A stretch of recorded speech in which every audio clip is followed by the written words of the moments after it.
All right, welcome. So today is day 5. So how did you do today?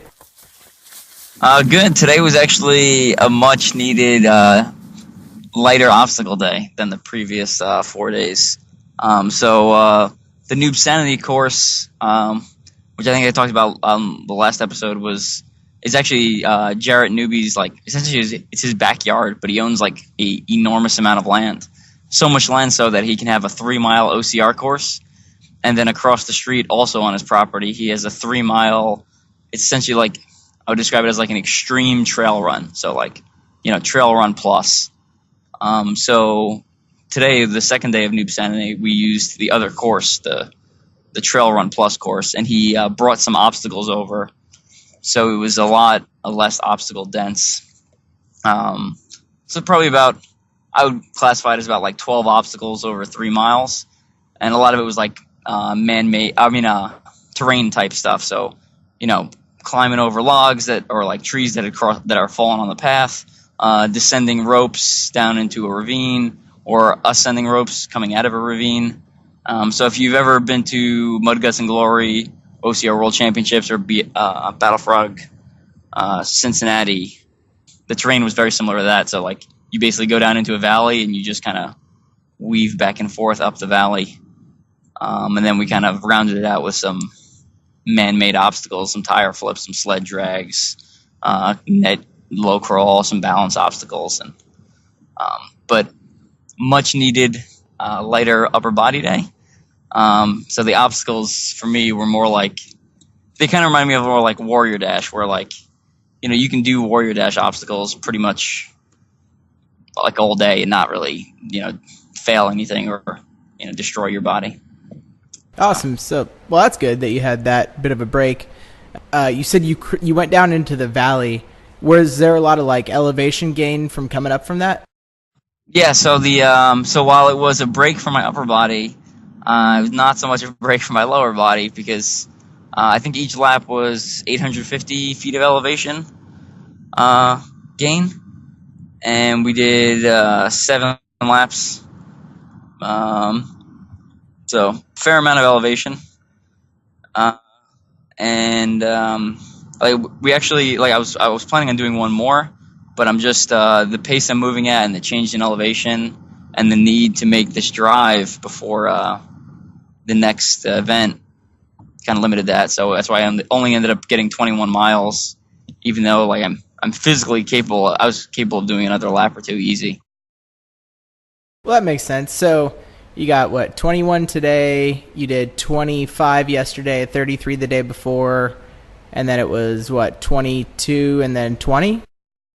It's 25 and then 21 the day before. Oh, okay. Yeah, so The first three numbers you said were right, and the last two were slightly off. But okay. yeah, so I'm averaging about 25 at this point per day. That's perfect, man. That's like almost right on target. So, I mean, when you're considering over the course of a week, you can't really complain about a mile difference from what your goal was, That's very true. And so when I made the initial goal, I'm using my experience at various obstacle courses. So like, I hadn't been to a lot of these courses, so I don't know the elevation. I mean, you can read it online, but you really don't know until you get out there and see the terrain, see what type of obstacles they have. So it's it's different, Like, I was expecting easier obstacles kind of across the board, and I feel like I've been doing BFXs for like I felt like Sunday was a Tough Mudder on a mountain, and I felt like Monday, Tuesday, and Wednesday were 3 different BFX events. Like, that's the kind of stress I felt like it put on my body, like, just very upper body intensive. Right, and that's, you were saying just a couple of days ago about how you were kind of, I wouldn't say expecting, but in the past you've ran like World's Toughest Mudder, which they set the obstacles up for your success for a 24-hour race, but now you're not planning for that distance, or these races aren't planning for somebody to run that distance. They're planning on somebody to run either a 5K or 6 miles or whatever it is, and you're doing a lot more than that. So you're really taxing yourself on the obstacles. Right. Yeah, they're planning for one and done, and you redline it for whatever 40 minutes, and that's it. And they're not planning for me to schlep on their course for 6 to 11 hours, depending on the day. Yeah, exactly. So, did you have a group out there with you today? Smaller group. So than yesterday. The Newbsanity, I can't remember if I talked about this yesterday, but they've really built a very great community there around that race series. So they have everything from elite athletes like Jarrett Newby, the owner, finished 8th at World's Toughest Mudder, and I think it was 2014. His dad, also Jarrett Newby, has won his age group at World's Toughest Mudder for like 4 out of the 5 years that it's gone on. And then they have some other elite athletes, Katie Vitale. I think she just won a Battle Frog like a week ago. And then they have crossovers from other sports. So girl Jen who does triathlons was there. But then there's also a whole bunch of other level competitors. So you get the open wave people and the people out there just to have a good time or people to lose a couple pounds. So really a very broad, representative OCR as a whole, that whole spectrum. So a lot of them were out there on Wednesday because it was, afternoon start into early evening.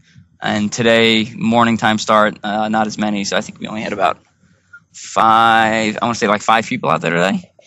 But Jarrett ran the entire 7 laps with me. And the guy Percy, who had done the, was it 20, how many miles did he do? He did 21 miles barefoot yesterday, came back out today and did another, 15 miles barefoot this morning, which is just insane. Yeah, because why not? I mean, who needs shoes and who doesn't want to run that much? And it was crazy. He's like keeping up with us. He's like, we're not moving, we're not blazing speeds through the woods, but he's like a couple paces behind, no shoes, just cruising along. It's impressive. Yeah, definitely. I absolutely agree with that. Cool. So at least you had a couple people out there with you to run the course today. So you said that this wasn't a very obstacle intensive, so you gave your hands some time to heal today. Do you expect tomorrow to be pretty intensive on your hands? Because you said you were having issues with that a couple of days ago. Yeah, I think tomorrow and the last 2 days will be obstacle dense. I want to say they had, I'm getting my numbers confused, but I want to say they had like 60 obstacles per lap at Dirt Runner. And some of them I haven't seen all of them, just going off what I've seen online. Some of them seem very cool. Some of the ones they'd posted, one of them's like a target, like a swing into a net above water. And one of them was like, looked like something off of Wipeout, like this big kind of a soft foam roller type thing that you run across. And then I think they have the usual stuff of like walls and log carries and some other pretty interesting stuff. So I'm curious to see what they have available tomorrow. I know the owners who I've been talking to recently, they do, I'm sure I'll give you a better rundown tomorrow, but they do a lot of cool stuff there. They do nighttime OCRs. They do essentially obstacle only OCRs. So, I guess the equivalent of short course. And they also do like kind of like a strongman type thing called DRX games. So I'm excited to talk to them tomorrow and bring back some more of that information to kind of spread it through the OCR community. Yeah, absolutely. And well, I mean, I guess it's good today that you had that break because it sounds like tomorrow your hands are going to get wrecked. Yeah. And then Conquer the Gauntlet on Saturday I know what I'm in for there, so at least it's a known pain, but I expect that to be a rough day too. Yeah. But it'll also be and there'll also be a crowd there, so you have that extra incentive to look a little stronger than you feel. Right, and it's that last little sprint. It's like no matter how bad it hurts, it's done, and you're not racing again for a while. Right. Yeah, I don't race again until the end of July, and it's just like a little local OCR. Yeah, I feel like after this, you got some time off. Yeah. It's it's important to take rest, and I think as OCR athletes across the board, a lot of us just want to go all the time and not take an off season and not do any sort of build up. And I think if you want to be, if all you're looking to do is have fun, that's a great option. But if you're looking to be competitive, you really need to plan your season out. So I thoughtfully did a 4-month build up before this, 2 months of very intensive obstacle stuff, then this event, and then basically a month off. And after that, we'll start prepping for OCR, WC, and World's Toughest Mudder. Sounds great, man. Yeah, I'm definitely with you. I think I'm only prepping for World's Toughest, but neither here nor there. So do you have any last bit of information about today or tomorrow that you want to share before we get out of here? I don't think so. We'll see how I'm feeling tomorrow after sleeping in a moving car all night, and see how many laps I can get in. Again, tomorrow is limited by time constraints. We got another 11-hour drive, so we'll do what we can and go from there. Yeah, that's rough, man. But good luck sleeping, and I can't wait to hear how it goes for you tomorrow. All right, it's good talking to you, Jay. All right, you too.